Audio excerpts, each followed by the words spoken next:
Bonjour à tous. Voici une nouvelle présentation du Mouvement pour le Paradisme sur les nouveautés et bénéfices de la robotique domestique. Premier chapitre, les robots ménagers.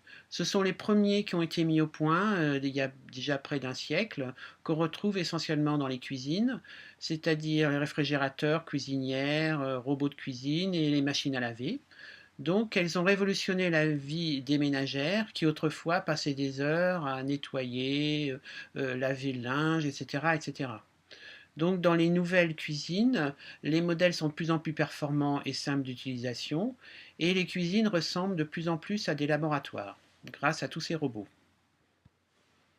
Deuxième exemple, les robots tondeuses. Donc, ils permettent de regarder la tondeuse travailler pendant qu'on se repose. Donc les modèles les plus récents qui font une tonte quasiment parfaite sur des sols plats, elles font à la fois la tonte et le mulching, c'est-à-dire laisser l'herbe coupée sur place. Mais pour que ce soit vraiment efficace, il faut qu'elles tondent le plus souvent possible, voire tous les jours.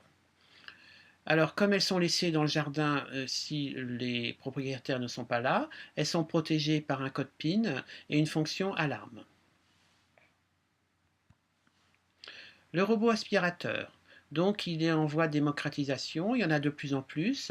Elles se présentent comme des grosses boules rondes et il peut travailler sur tout type de sol plat et il se recharge automatiquement à des prises murales.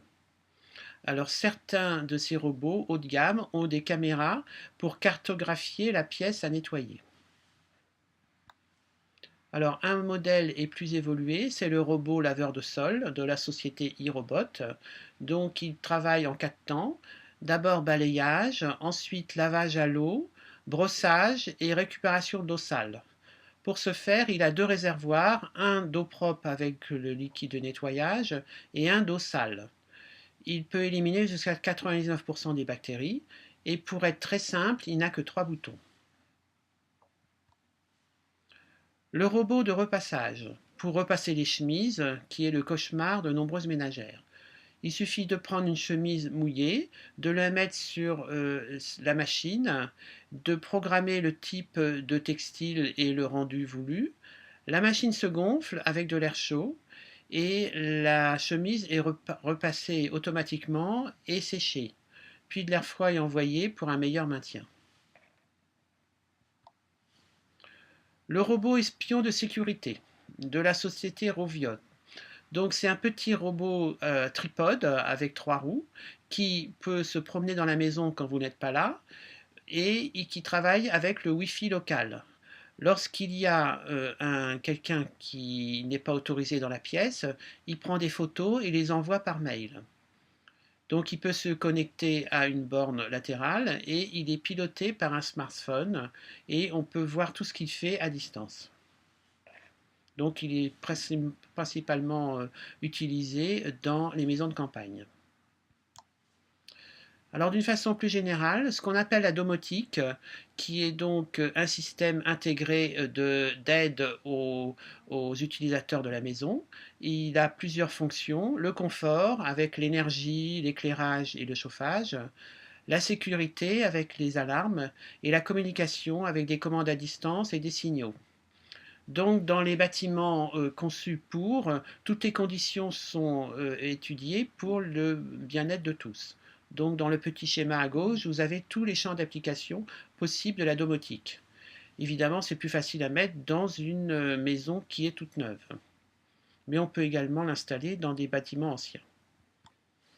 Alors, le but final de la domotique sera la création de la maison bioclimatique. Donc cette maison sera conçue pour consommer le moins d'énergie possible, on appelle ça l'énergie passive, voire de pouvoir même exporter de l'énergie. On appelle ça l'énergie active, avec de nombreux panneaux solaires, mais la qualité de construction doit être irréprochable pour qu'il y ait le moins de déperdition de chaleur possible. Donc des prototypes sont en cours d'expérimentation un peu partout sur la planète.